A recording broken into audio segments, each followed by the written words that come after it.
Assalamualaikum warahmatullahi wabarakatuh. Nama saya Yolanda Tri Adhani dari kelas 11 MIA 4. Menurut teori biogenetik, minyak bumi terbentuk dari pelapukan berbagai jenis binatang dan tumbuhan atau makhluk hidup yang mati dan tertimbun di dalam endapan lumpur.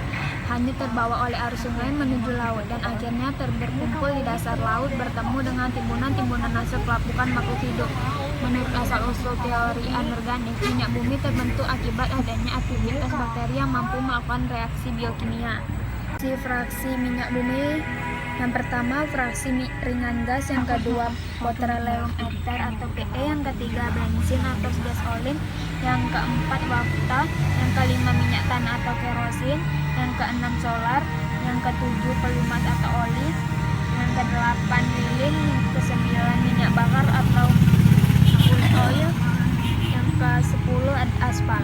Dampaknya yaitu sumber daya minyak bumi menjadi semakin berkurang jika digunakan terus-menerus, maka minyak bumi akan habis dan minyak bumi bisa saja nantinya menjadi langka dan akan menurunnya permukaan tanah.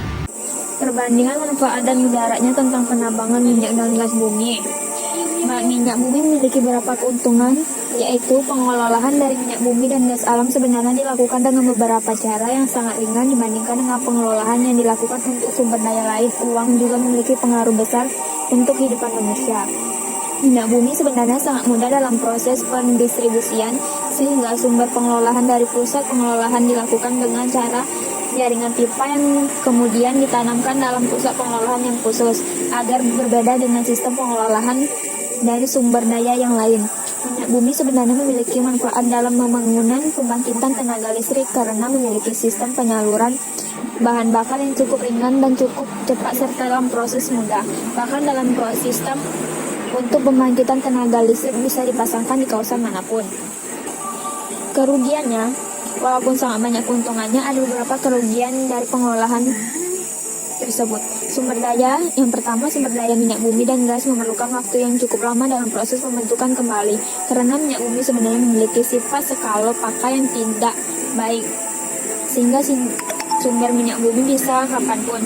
Dua, dalam proses pengolahan biasanya menimbulkan beberapa efek buruk untuk kesehatan dan membuat pemanasan global karena menimbulkan polusi dan pencemaran. Pengolahan juga membutuhkan biaya yang tidak sedikit sehingga akan menghabiskan dana yang banyak dibandingkan dengan beberapa proses pengolahan lainnya. Sekian dari saya akhiri. Wassalamualaikum warahmatullahi wabarakatuh.